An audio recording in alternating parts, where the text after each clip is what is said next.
안녕하십니까. 2024년 8월 27일 화요일입니다. 코페스 동반자 채널에서 오늘은 카이 KF-21 멈티 무인기 작전 효율과 비용 절감을 위해 설계 변경, 이런 주제와 미 육군이 M10 부커 보병 전투차 전력화를 위해서 예산을 확보했다는 소식, 그리고 하나가 진롱시에 레드백 장갑차를 완성했다는 소식에 대해서 말씀을 전해드리기로 하겠습니다. 영상 업로드가 늦어지는 데 대해서 거듭 사과의 말씀을 드리도록 하겠습니다. 이미 말씀드린 대로 국가 방산기술보호 그리고 군대 방첩을 위해서 청주회를 척결하는 시민 모임이라는 단체를 결성하느냐고 바삐 뛰어다니고 있기 때문에 그렇다는 점을 양해해 주시기를 거듭 부탁드립니다. 그러다 보니까 뉴스가 아닌 올드스가 되어버리는 감이 있지만 그래도 중요한 사안이라 계속 말씀을 드리도록 하겠습니다. 먼저 외신들이 카이가 발표한 내용을 보도를 한 겁니다. 그러니까 카이가 KF-21의 멈티 작전을 위한 무인기들을 설계를 변경했다, 이런 발표를 한 거를 그대로 인용 보도한 건데 사실은 내용이 다릅니다. KF-21에 동원되는 멈티 무인기들은 핵심이 제트 엔진 5,500파운드급의 제트 엔진입니다. 이게 올해 완성돼서 내년부터는 시험 비용을 해야 됩니다. 그런데 이런 단계에서 설계를 변경했다, 이게 굉장히 문제가 있는 발언입니다. 엔진 개발이 끝나고 시험 단계에서 기체의 크기를 줄이는 그런 변경을 한다, 이거는 상당히 큰 문제를 야기할 수가 있습니다. 본 채널에서 말씀을 드렸지만 이미 우크라이나에서 한 대의 제트 엔진을 구입해 가지고 여러 가지를 참조해서 국산으로 만든 5,500파운드급 제트 엔진은 당연히 무인기에 사용하기 위해서 개발을 한 것이고, 앞으로 완성되는 10,000파운드급, 18,000파운드급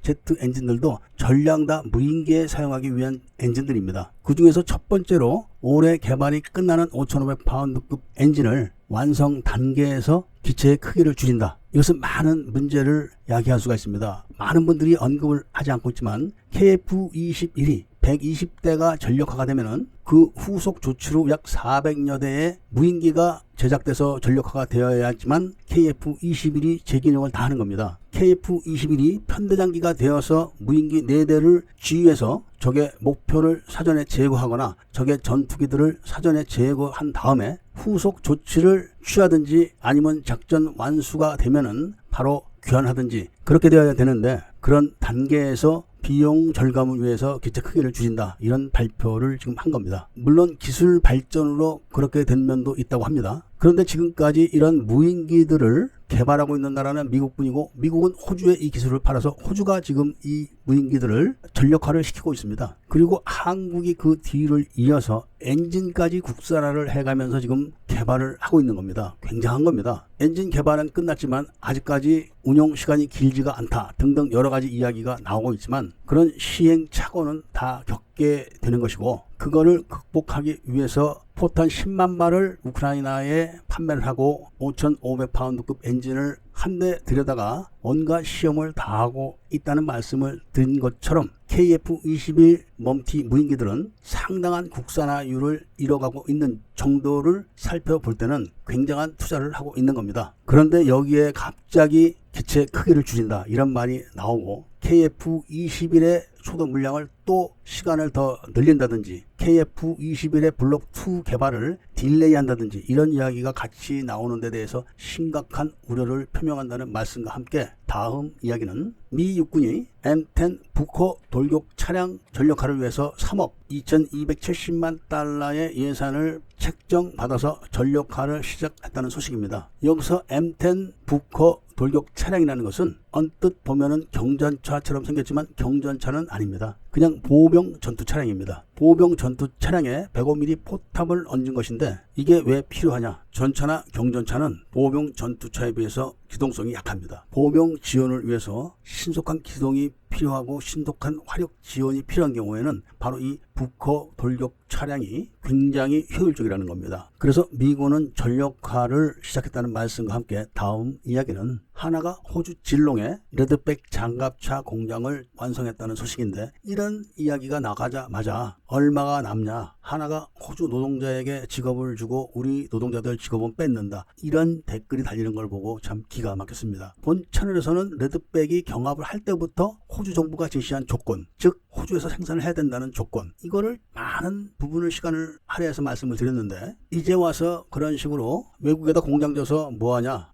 외국 노동자들 직업 발산하냐, 이런 식으로 이야기를 한다는 것은 우리나라 사람들이 아니라는 생각을 하게 됩니다. 독일 라임 메탈도 지금 천인용 장갑차를 호주에 납품하면서 공장을 지어서 생산하고 있습니다. 하나만 그렇게 하는 것이 아니라는 말씀과 하나가 질롱 공장에서 레드백 장갑차를 전부 다 완납할 때까지는 외국 업체들이 주시를 하고 있다는 말씀을 전해드리면서 오늘 이야기를 마치고자 합니다. 애국 시민분들과 밀매분들께서는 구독을 꼭 해주시고 좋아요와 알림 설정을 부탁드리면서 이야기를 들어주신 데 대해서 감사드립니다.